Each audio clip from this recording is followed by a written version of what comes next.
Welcome to my increasingly marked craft desk. I did try and buy a new shelf when I was in Sydney, but they've changed the timber and the new one isn't as pretty. It's more, this is like laminated strips like that, but the new one feels more like manufactured timber and it doesn't look as nice. So I think I need to play shelf roulette.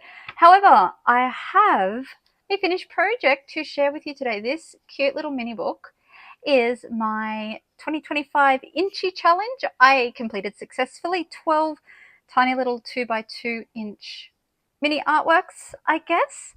And so I thought today it would be fun to take you for a little walk through and show you what I came up with. So I've actually created them in a book using these attaches that I got a die from in the Studio Calico clearance. And I've just used the wide ones to attach pairs, and then I've used, as you can see, it probably needs just some tweaking to make sure the pages are stuck together. So let's take a look. So this was lift for day one, inspired by our trip to Sydney and how we would catch the lift to our 17th story apartment, which you can kind of see the inspo in the background. And then overlaid, I've got the rocks, which is the first part of colonial Sydney. And then I've also added just some leaf collage pieces here on the side to represent the bush that existed before then.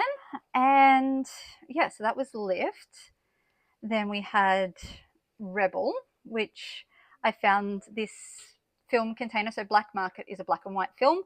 And so I've obviously got the film there, and then some text and postmark stamps and bits and pieces following the mojo. Shrouded, so I kind of have like this vellum covering bits and pieces up. Then day four was Stamen. So I have this little flower and then just kind of pulled things together. That's out of an ad in a Frankie magazine. Day five, which was actually the first one that I did. I started a little bit late because of our trip to Sydney. This was the prompt under. And so I kind of went with like a sea vibe. So this was supposed to be like waves, and that was the sort of thing I was thinking with that one.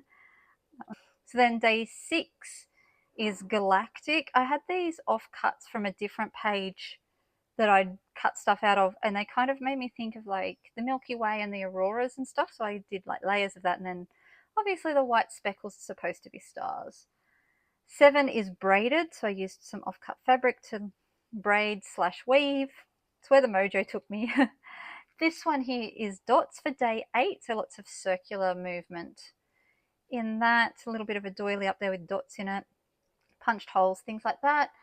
Doorway, so just a picture that I cut out, and you know, the stories and notes that occur in our little lives behind closed doors.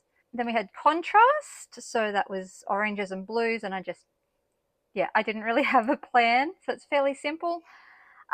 And then day 11 is 3, so I have 3 loops. They are block printed, so they're from lino cuts that I did in a project last year called 15 at 40.